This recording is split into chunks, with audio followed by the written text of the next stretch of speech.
ಎಲ್ಲರಿಗೂ ನಮಸ್ತೆ. ವರಮಹಾಲಕ್ಷ್ಮಿ ಹಬ್ಬದ ಈ ಚಿಕ್ಕ ಮಾಹಿತಿ ನಿಮಗಾಗಿ. ಲಕ್ಷ್ಮೀ ಪೂಜೆ ಸಂಪತ್ತು ಹರಿದು ಬರಲು ಈ ಒಂದು ಲಕ್ಷ್ಮೀ ಮಂತ್ರ ಪಠಿಸಿ. ಹೊಸ ವರ್ಷವನ್ನು ನಾವು ಲಕ್ಷ್ಮೀ ದೇವಿಯ ಆಶೀರ್ವಾದದೊಂದಿಗೆ ಆರಂಭಿಸುವುದರಿಂದ ಸದಾ ನಮ್ಮ ಬಳಿ ಹಣ, ಸಂಪತ್ತು, ಸಮೃದ್ಧಿ ಉಳಿಯುತ್ತದೆ ಎನ್ನುವ ನಂಬಿಕೆ ಇದೆ. 2025ರಲ್ಲಿ ಲಕ್ಷ್ಮೀ ದೇವಿಯ ಆಶೀರ್ವಾದವನ್ನು ಪಡೆದುಕೊಳ್ಳಲು ನಾವು ಲಕ್ಷ್ಮೀ ದೇವಿಯನ್ನು ಹೇಗೆ ಪೂಜಿಸಬೇಕು? ಈ ಲಕ್ಷ್ಮೀ ಮಂತ್ರಗಳನ್ನು ಪಠಿಸುವುದು ಹೇಗೆ? 1. ಲಕ್ಷ್ಮೀ ದೇವಿಯ 8 ರೂಪಗಳು ಅಥವಾ ಅಷ್ಟಲಕ್ಷ್ಮೀ ರೂಪಗಳು.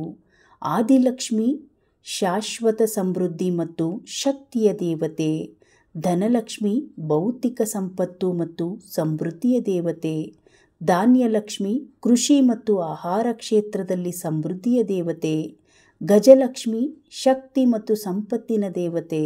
ಸಂತಾನಲಕ್ಷ್ಮಿ ಸಂತಾನ ಮತ್ತು ಸಂತತಿ ಬೆಳವಣಿಗೆಯನ್ನು ನೀಡುವ ದೇವತೆ. ವೀರಲಕ್ಷ್ಮಿ ಧೈರ್ಯ ಮತ್ತು ಶಕ್ತಿಯ ಸಂಕೇತ.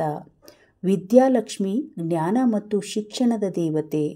ವಿಜಯಲಕ್ಷ್ಮಿ ವಿಜಯ ಮತ್ತು ಯಶಸ್ಸನ್ನು ಅನುಗ್ರಹಿಸುವ ದೇವತೆಯಾಗಿದೆ. 2ನೇದಾಗಿ ಲಕ್ಷ್ಮೀ ದೇವಿಯನ್ನು ಪೂಜಿಸುವ ವಿಧಾನ. ಶುಚಿತ್ವದ ಬಗ್ಗೆ ವಿಶೇಷ ಕಾಳಜಿ ವಹಿಸುವುದು ಬಹಳ ಮುಖ್ಯ. ಲಕ್ಷ್ಮೀ ದೇವಿಯ ಪೂಜೆಯಲ್ಲಿ ಕಮಲದ ಹೂವು, ಅಕ್ಕಿ, ಸಿಂಧೂರ, ದೀಪ ಮತ್ತು ಸಿಹಿ ತಿಂಡಿಗಳನ್ನು ಬಳಸುವುದರ ಜೊತೆಗೆ ಮಹತ್ವವನ್ನು ಶಾಸ್ತ್ರಗಳಲ್ಲಿ ಉಲ್ಲೇಖಿಸಲಾಗಿದೆ. ವರ್ಷದ ಮೊದಲ ದಿನ ಶುಕ್ರವಾರ ಮತ್ತು ಚಂದ್ರಗ್ರಹಣದ ಸಮಯವು ಲಕ್ಷ್ಮೀ ದೇವಿಯ ಆಶೀರ್ವಾದವನ್ನು ಪಡೆಯಲು ವಿಶೇಷವಾಗಿ ಮಂಗಳಕರವೆಂದು ಪರಿಗಣಿಸಲಾಗಿದೆ. 3ನೇದಾಗಿ ಲಕ್ಷ್ಮೀ ಮಂತ್ರ ಪಠಿಸಿ. ಲಕ್ಷ್ಮೀ ದೇವಿಯನ್ನು ಮೆಚ್ಚಿಸಲು 2025ರಲ್ಲಿ ಈ ಮಂತ್ರವನ್ನು ಪಠಿಸಿ. 1.